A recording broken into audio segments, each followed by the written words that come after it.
Okay. So today we are going to look at the Lyapunov stability of linear systems.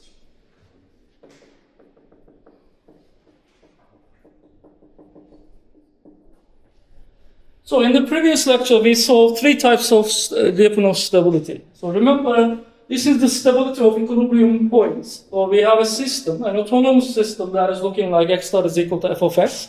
And we are assuming that it has an equilibrium point that's the origin. Then we are looking at whether this equilibrium point is stable or unstable in the sense of Lyapunov. So we have defined stability,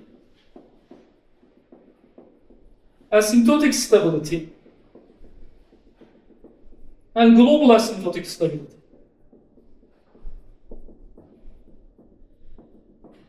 All of them are in the sense of Lyapunov. For Lyapunov stability, we have given the following definition. So if this is our state space, I have x1, x2 here. The equilibrium point is at the origin. For any epsilon ball around the origin, around the equilibrium point, can we find a delta ball for the initial conditions of the system, such that any trajectory of the system started in this initial trajectory ball, delta ball, would remain inside the epsilon ball.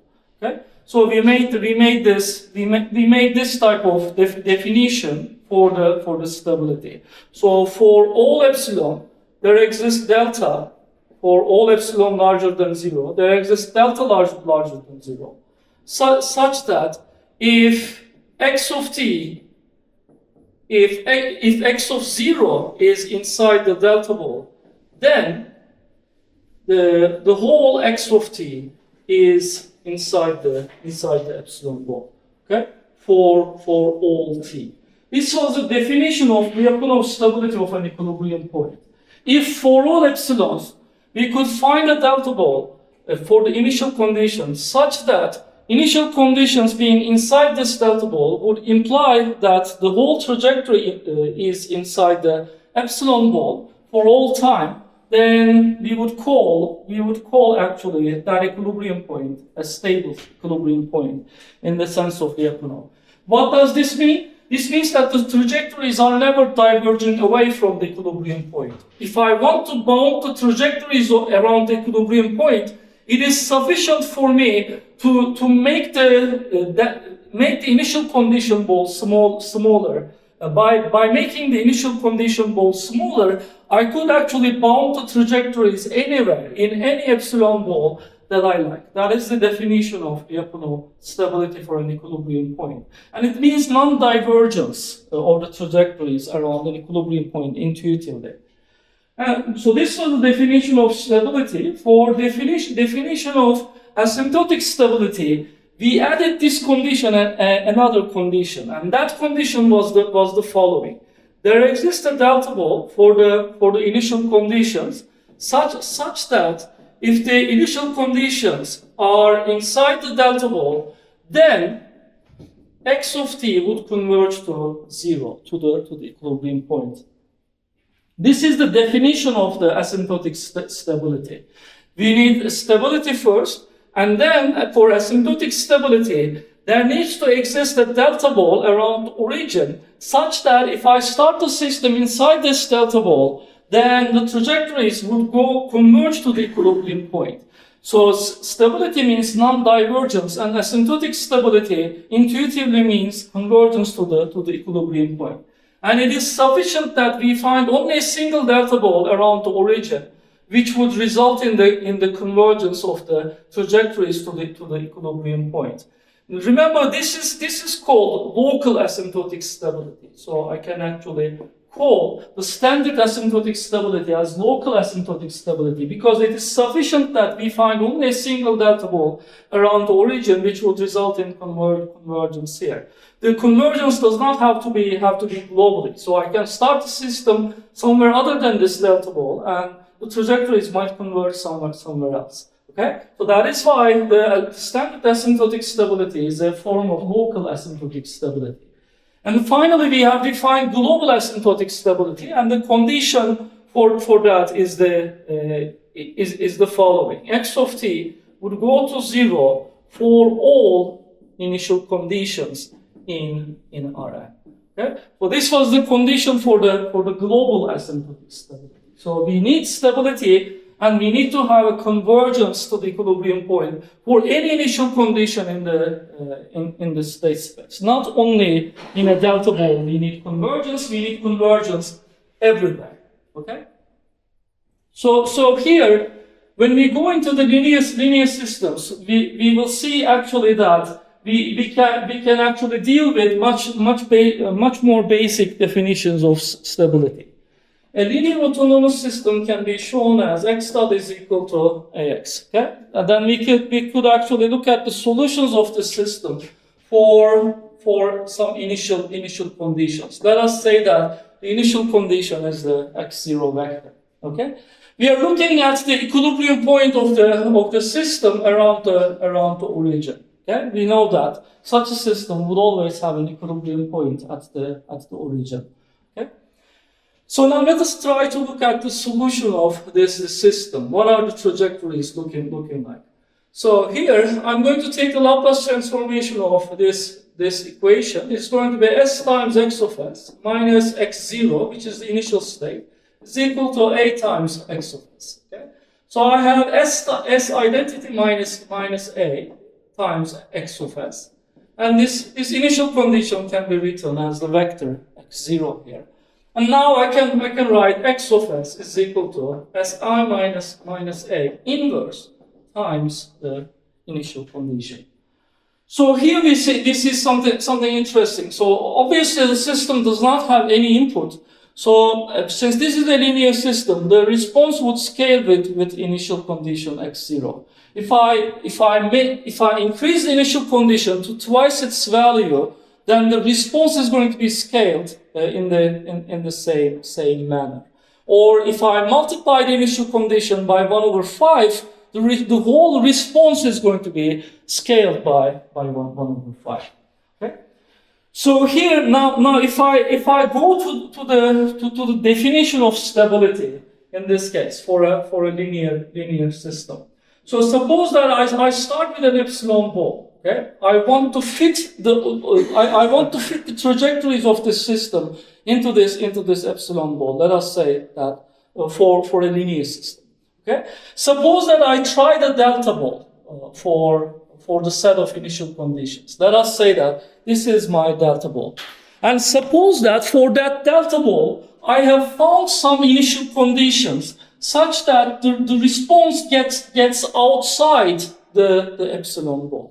Okay, suppose that for that delta ball, I have found that some trajectories are getting outside the epsilon ball. Okay, in such a case, I can actually look at all such trajectories here. Okay, there might be some trajectories getting outside this delta ball, and I can look at all of the trajectories of the system starting from this delta ball. Okay, and I'm assuming here that the responses are bounded. Okay, so no response would go to infinity. Let us say. Okay, let us say that all responses started from a delta ball would be bounded, but they might go outside this epsilon ball. Okay, then I can check all of such trajectories. And I can look at the distance of a trajectory furthest away from the equilibrium point. Okay, let us say that this distance is just epsilon is just 2 epsilon. Okay, let us say that the maximum distance a trajectory can get outside this epsilon ball. Let us say that maximum distance is 2 epsilon. Okay. So in this case, this delta ball is not useful for me to prove stability of the equilibrium point, because some trajectories started from that initial conditions, would get outside the epsilon ball. But the question is, can I find a smaller delta ball, which would fit all of these trajectories inside the same epsilon ball? That is the question. Okay? And I know that in the original delta ball, the furthest away a trajectory can go is 2 epsilon. Okay, from the origin. Now the question is, can I find the delta ball to fit all of these trajectories inside the epsilon, the same epsilon ball? Okay, and that question, the answer to that question is actually yes, because of the scaling property of the linear systems. If I scale this delta ball by 1/2, okay, if I scale the delta ball by 1/2, and if I look at the delta over 2 ball here, okay, and in such a case, I would see that all trajectories of the system would be scaled, and in that case, this trajectory that or let us say delta over 3. Okay? In that case, since all of the trajectories are going to be scaled for the linear system, I would see that any trajectory of the system started from this delta ball would remain inside the epsilon ball. Okay, so that actually means that for a linear time invariant system, Lyapunov stability of an equilibrium point is equivalent to the fact that the trajectories are actually bounded. If the trajectories are bounded, by scaling the initial condition ball, I could actually fit the trajectories into any epsilon ball that I would like. So if I scale the initial condition ball, then I would be able to fit any trajectories into any epsilon ball that I like. That actually means something important, and that is what we're going to write here as a remark. Initial condition xe is equal to 0 of x dot is equal to ax is stable in the sense of Lyapunov if and only if x of t is bounded for all initial conditions.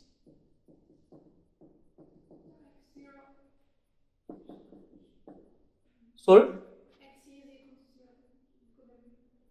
Yes? Hayır, oradan başlatmıyorum. Bu orijindeki equilibrium point'in stabilitesine bakıyorum.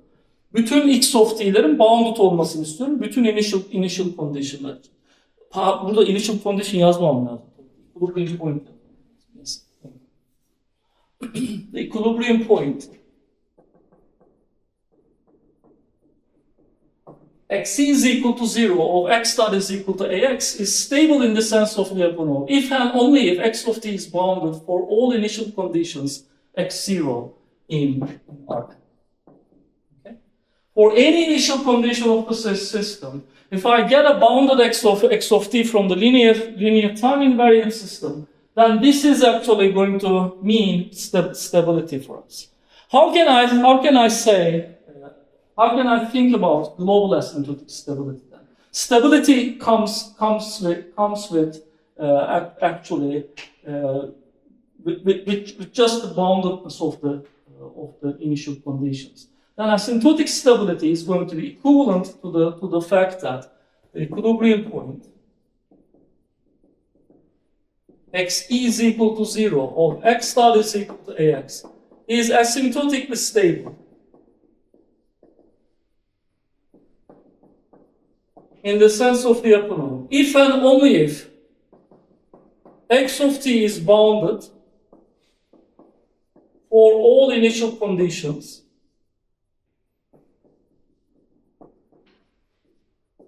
x0 in Rn. This would guarantee stability. What else do I need for asymptotic stability? And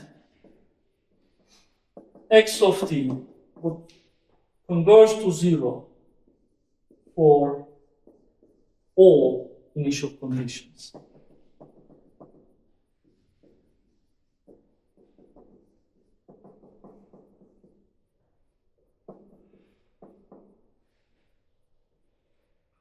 in this case, we see that x of t converges to all initial conditions. In this case, this is at the same time global asymptotic stability. For a linear system, there is no local or global behavior separation. So if a behavior is seen locally for a linear system, then it is going to be a global behavior as well. So here, it really doesn't matter if I say locally or globally. Okay? These would be correct at the same time. So global asymptotic stability would imply local asymptotic stability. And a linear time invariant system, if it shows a local behavior, then that behavior is going to be shown globally as well. Okay? That is why the equilibrium point is globally asymptotically stable if I have boundedness and if I have convergence of the trajectories. So now let us try to see how we could actually guarantee this based on the eigenvalues of the matrix A. So here, I'm going to continue from this expression. So remember that we can take the inverse of a 2x2 matrix in the following manner. This is the 2x2 matrix inverse. And we know that we could actually write the inverse by the determinant of this matrix, A, B, C, D, times another matrix where we change the places and we change the signs here in the off-diagonal elements. This matrix is actually called the aggregate matrix of the matrix A, B, C, D. Okay? That is the aggregate matrix. So any matrix inverse can be written as the aggregate matrix. And this matrix that you obtain by changing the places and changing the signs is actually the aggregate matrix. Okay? And it can be done for any size matrix. And this is the aggregate matrix divided by the determinant of the same matrix. So what I could do here is that I can use actually this property in writing this inverse here. Okay? Let us now try to write that inverse.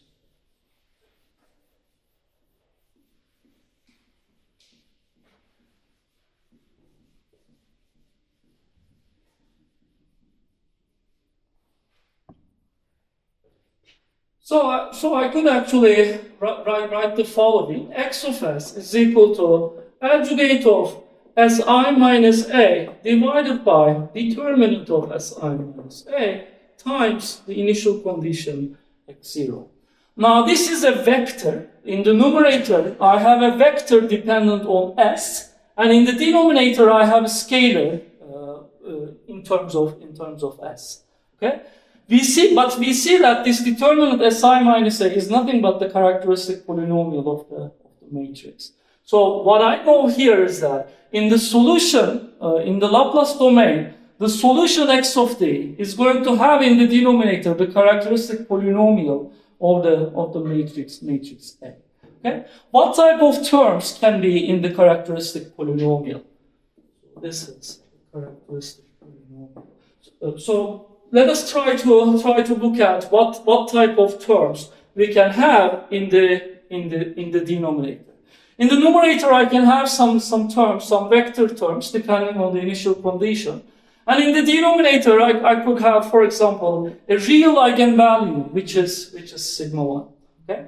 I can have a complex eigenvalue,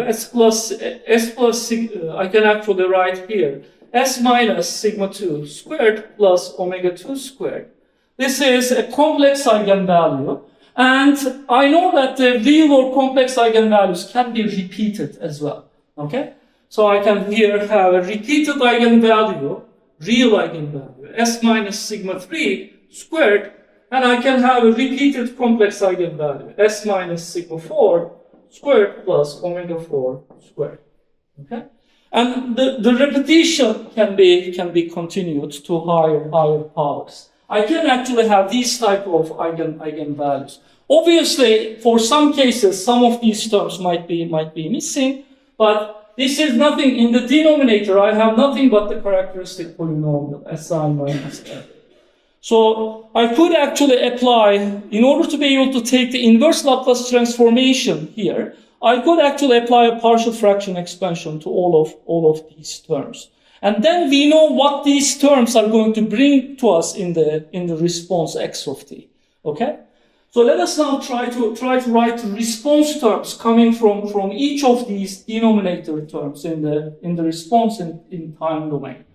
So an eigenvalue with a single multiplicity, like s minus sigma 1, is going to have a Laplace transformation a times s minus sigma 1, a divided by s minus sigma 1. And we know what such a term would bring us in the response. So here we know that these terms are going to bring us, for example, this term is going to bring an exponential, e to the sigma 1 t. Okay? And these terms would bring us sines and cosines, because this is a complex eigenvalue which is not repeated. That is why into the response this is going to bring us the following: e to the sigma 2t cosine omega 2t. And another term coming from this might be e to the sigma 2t sine omega 2t. And then I'm going to look at the repeated eigenvalue cases. Repeated eigenvalues can actually bring the following type of terms. This eigenvalue is a real eigenvalue and it's repeated. In such a case, it's going to bring us the following type of terms. E to the sigma 3t can bring us this type of term, or it can bring us t times e to the sigma 3t. Okay? So it can bring us both of these type of terms. And what about this repeated eigenvalue? In such a case, that is going to give us oscillations in the response, e to the sigma 3t cosine omega, sigma 4t times cosine omega 4t, and e to the sigma 4t sine omega 4t. Are these all of the terms that this can bring? There will be also t times the same term. So we have e to the sigma 4t t cosine omega 4t, and e to the sigma 4t t times sine omega 4t. Okay? So as the repetition is increased, the powers of these t's would start increasing. Okay? So then we're going to get additional terms in the response. So now we could actually look at when the response is actually going to be bounded. For determining stability, so when are all of these terms would be bounded, and when these terms are going to converge to zero. Okay? So let us first look at the asymptotic stability, or global asymptotic stability. For global asymptotic stability, I want all of those terms to be bounded, and in addition to that, all of those terms should converge to zero for global asymptotic stability. Okay, that is what has to happen. So, what is the condition on the eigenvalues for all of these terms to actually converge to zero as time t goes to infinity? Can the eigenvalues be in the right half plane? In that case, we will have divergence. We will have instability in that case. So, can the eigenvalues be on the imaginary axis for convergence to zero? No. If an eigenvalue, a real eigenvalue, is at the origin, this term is going to remain constant. It's not going to converge to zero at all. Okay? So similarly, these terms, if the real parts are actually zero, if sigma 2 is equal to zero, these terms will no longer converge to zero. That actually means that we cannot have eigenvalues on the imaginary axis either. So for global asymptotic stability, what we need actually is that all of the eigenvalues of the matrix A should be strictly in the open left half plane. Okay? So they should be in the open left half plane, and no eigenvalues on the imaginary axis or to the right of the imaginary axis are allowed for global asymptotic stability. But for stability, maybe we have less conditions, less strict conditions. Okay? So for only stability, what else can I allow? So obviously, if all of the eigenvalues are in the open left half plane, the equilibrium point is going to be stable. But for only stability, without the convergence, can I allow something more? Can I have some less strict conditions? And the answer to that is actually going to be yes. So then, in order to be able to check the condition for stability, I need to look at when these terms are going to be bounded. Okay. So here, this exponential, it's clearly not bounded when this sigma 1 is in the right half plane. So right half plane is not going to be allowed for stability either. Okay. So for asymptotic stability, it's not allowed. For stability, it's not allowed. But here, what about the imaginary axis? So if I include the real eigenvalue 0 here, this term is always going to be remaining bounded here. Okay? So if sigma 1 is equal to 0, this is going to be just a constant and it's going to be bounded. So that actually means that maybe for stability, I can allow eigenvalues exactly on the imaginary axis. Okay? If I have a single eigenvalue at the origin, I will be able to allow it. Okay? Because such a term would always be bounded actually. And I can allow a single eigenvalue at the origin. What about complex eigenvalues on the imaginary axis? If these eigenvalues are not repeated, in that case, I could actually allow them because those would give us these oscillations which are actually bounded response terms. So that actually means that a single eigenvalue at the origin is allowed. Some complex eigenvalues with multiplicity 1 would be actually allowed. What about the eigenvalues with multiplicities larger than 1? So do you think I will be able to allow double eigenvalues at the origin? 2 eigenvalues at the origin. Will I be able to allow it freely? Do you think? If I have 2 eigenvalues at the origin, are both of these terms, do you think they would be bounded? In that case, this is going to be 0. Okay, so I will have a unit ramp function in that case. Okay, so that actually means that maybe I should not allow repeated eigenvalues on the imaginary axis. Okay, so similarly, if I have repeated eigenvalues somewhere else in the imaginary axis, those eigenvalues would actually bring us these t times cosine terms. Okay, and these would grow unboundedly actually. Okay, so that actually means that maybe it's not good to have repeated eigenvalues on the imaginary axis for stability.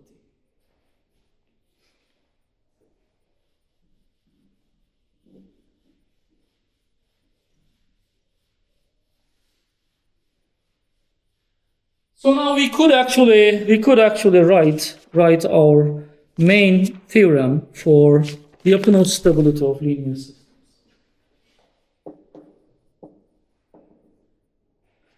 The theorem is composed of 3 parts. The equilibrium point x is equal to 0 of x dot is equal to ax is globally asymptotically stable. In the sense of the upper node, if and only if all eigenvalues of A have negative real parts. That means real part of lambda I is actually smaller than 0 for all I. Okay? In other words, if and only if all eigenvalues of A are in the open left half plane.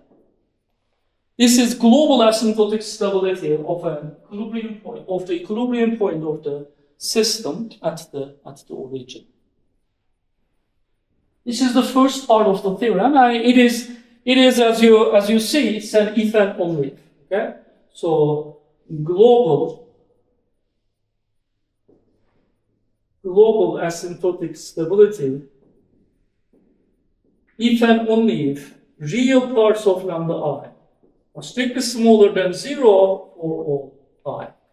So I have global asymptotic stability if this is satisfied, And similarly, if this is satisfied, I have global asymptotic stability, and if I have global asymptotic stability, this has to be satisfied.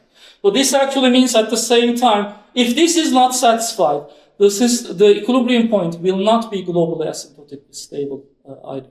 Okay? So this is a double-sided implication. So these two conditions are equivalent to each other in some way. So let us look at the second part of the theorem. The equilibrium point xc is equal to 0 of x dot is equal to ax is stable in the sense of Lyapunov.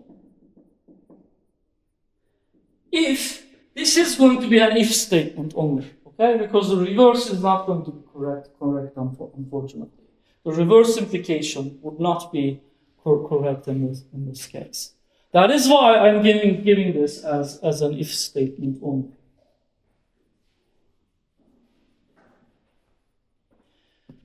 If all eigenvalues of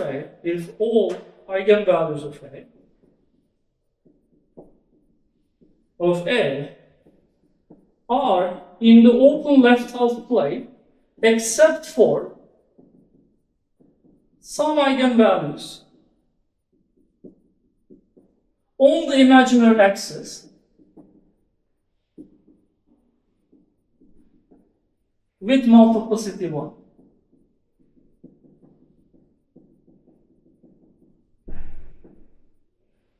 So in the if statement, I'm not allowing eigenvalues on the imaginary axis with double or higher multiplicity. So the eigenvalues are not repeated. Okay? In the if statement, I have that restriction. So if that restriction is actually satisfied, then I actually know that the equilibrium point is going to be stable in the sense of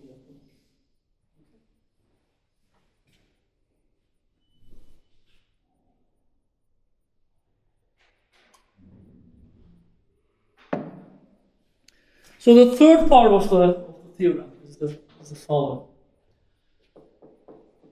The equilibrium point xc is equal to 0 or x dot is equal to ax is unstable in the sense of Lyapunov if this is also an if statement. The first statement was an if and only if statement. The second statement is an if statement, and this is also an if statement. If A has at least one eigenvalue with positive real,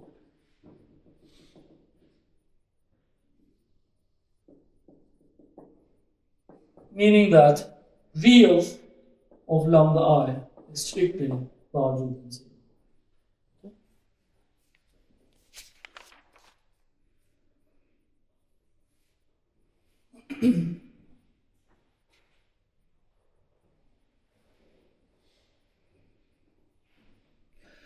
So now we could actually look at some example eigenvalue maps here.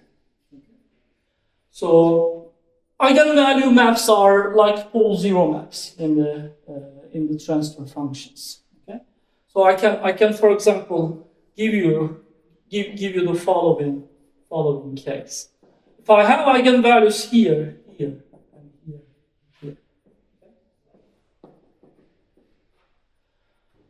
This is a fourth order system, so we have 4 eigenvalues, and the eigenvalues are given in this eigenvalue map.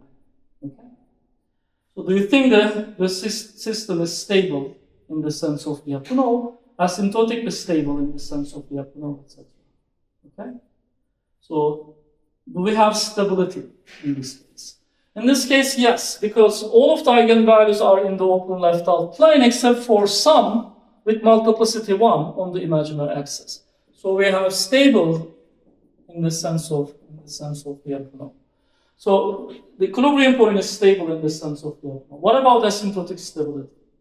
In this case, asymptotic stability is an if and only if statement. So if all of the eigenvalues are not in the open left half plane, by using this theorem, we will be able to say that the equilibrium point is not asymptotically stable in the sense of the epsilon.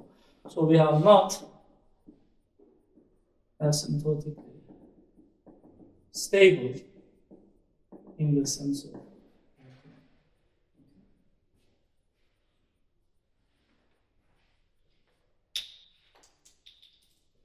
So let us look at another example.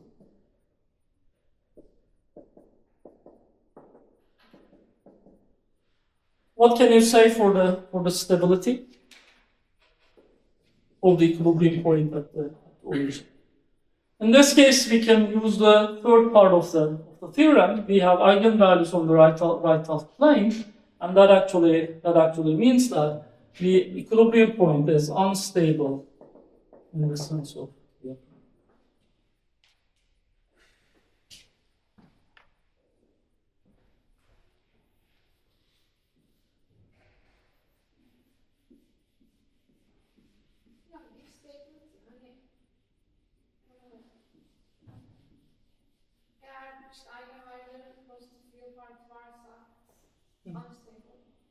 Nerede?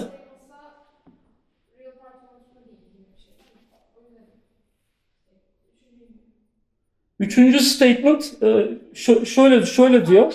Eigenvalue'ların pozitifliği en azından bir tanesinin pozitif real partı varsa unstable'dır diyor. Ama mesela şöyle de unstable olabilirdi sistem. Şurada double eigenvalue var şurada. Hiç burada pozitif real partı falan yok ama double eigenvalue olduğu için gene unstable olabiliyor sistem. Dolayısıyla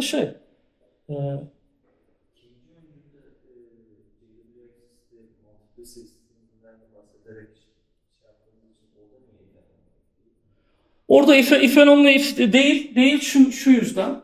Let us say that the system has double eigenvalues on the imaginary axis. Okay, I can give you two systems which has such a property.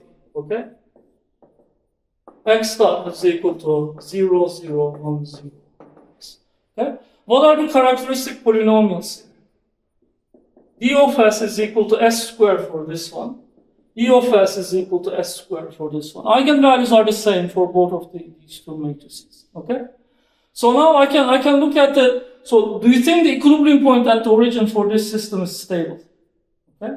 Let us try to look at this.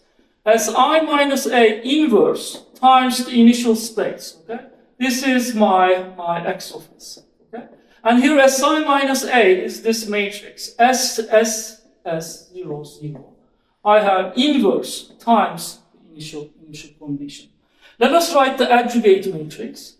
Adjugate matrix replaces these elements and changes the signs of the off-diagonal elements. S 0, 0.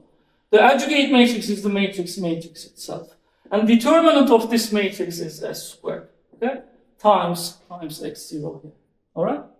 So here, in this case, I get the following system. So here I have S over S squared, 0, 0 times x0.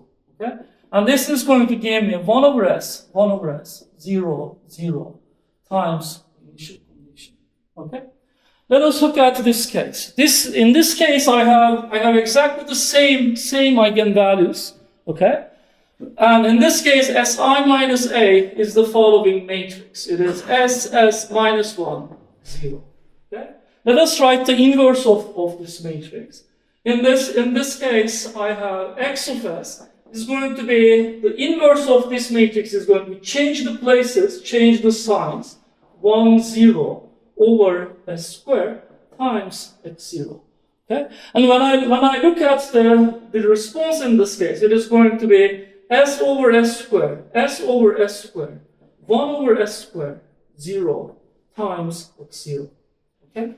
And I could actually write this as 1 over s squared, 0, x0. Okay? So now in this case, I can ask you the following question.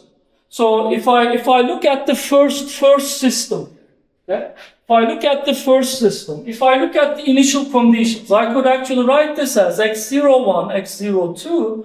So the Laplace transform of the response for the first system is xs is equal to, I could actually write the following.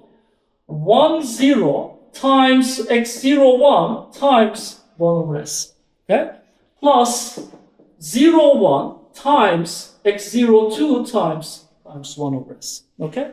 I could actually write this thing as the response of the first system. If you take the inverse Laplace transformation, these are going to be unit step functions, okay? So the response of this system will be bounded for any initial conditions, okay? Do you think the response of this system would be bounded for all initial conditions? What is the inverse Laplace transformation of 1 over s squared? This is the ramp function, okay? So we see that sometimes when there is a repetition of the eigenvalues, that repetition can be cancelled by in the aggregate matrix. Okay, so sometimes that cancellation can happen, and sometimes cancellation will not happen.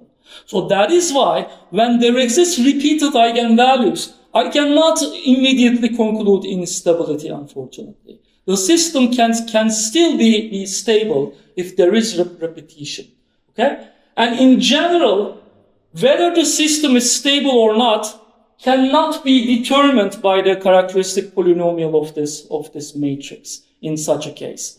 In such a case, there is another polynomial that the matrix has which would determine the stability of the system.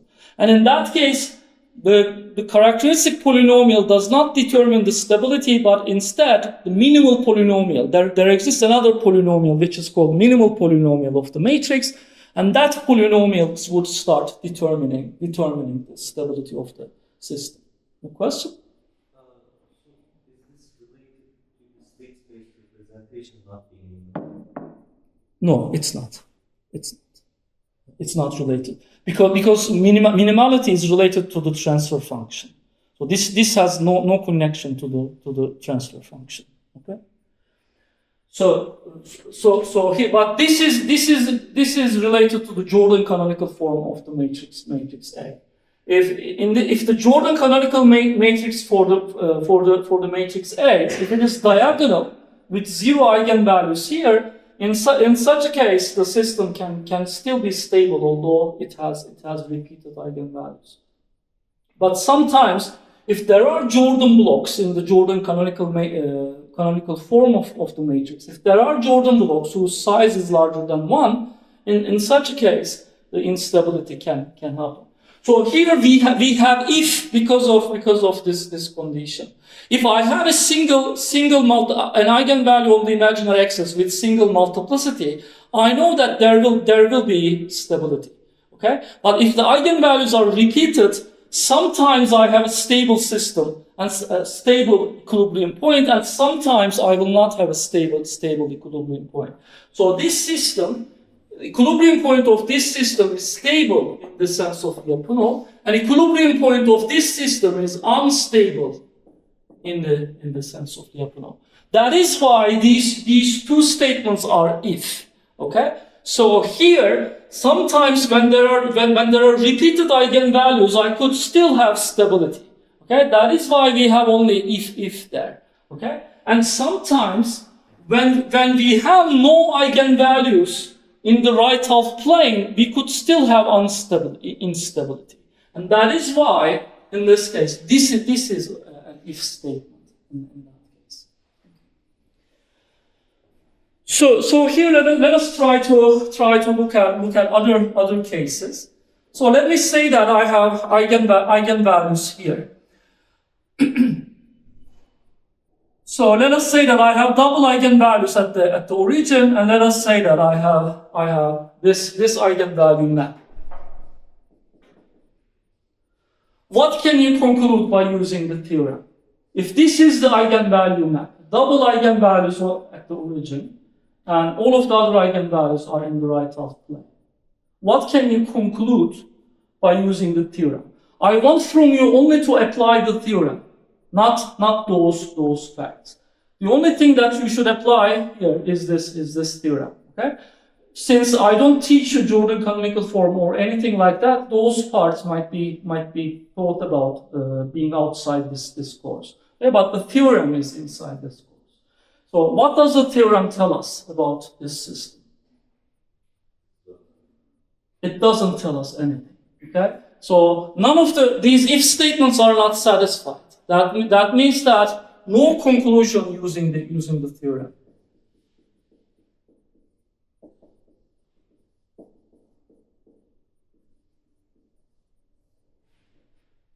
The only thing that you can say is what? By using the theorem, what can you can say something, but it's not going to be about stability. You can say that it's not asymptotically stable. That is what you can say. It's not going to be asymptotically stable, but for stability, no conclusion. Okay? Using the theorem for stability. But there is one thing that you can say, and you can use the first part, and it is not asymptotically stable. Okay? That is what you can say. Still.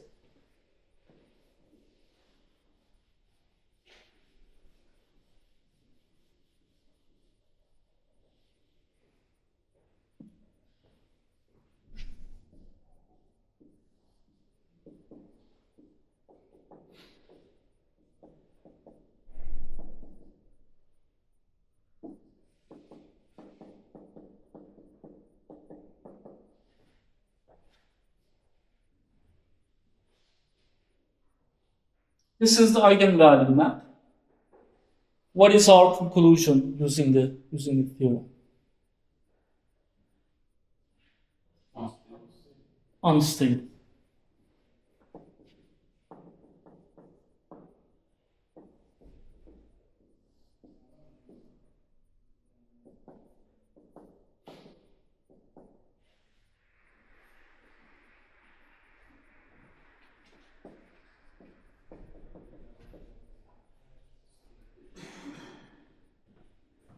In this case, this is unstable. What about this case? But there are repeated eigenvalues. It's the simple image.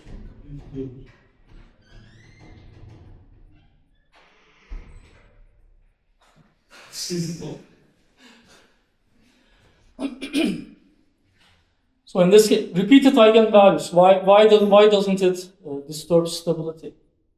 They are not on the imaginary axis. So in this case, we have global asymptotic stability.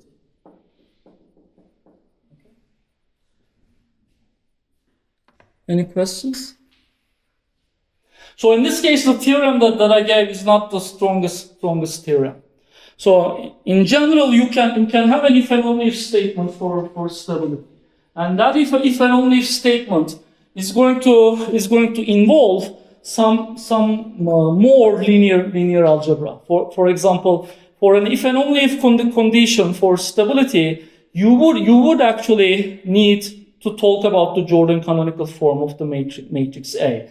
The eigenvalues and their repetition will not be sufficient.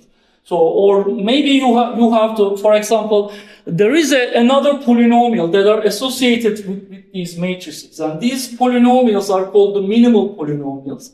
And for this matrix, it is M of S. The minimal polynomial is S. For this matrix, the minimal polynomial is S squared. Okay.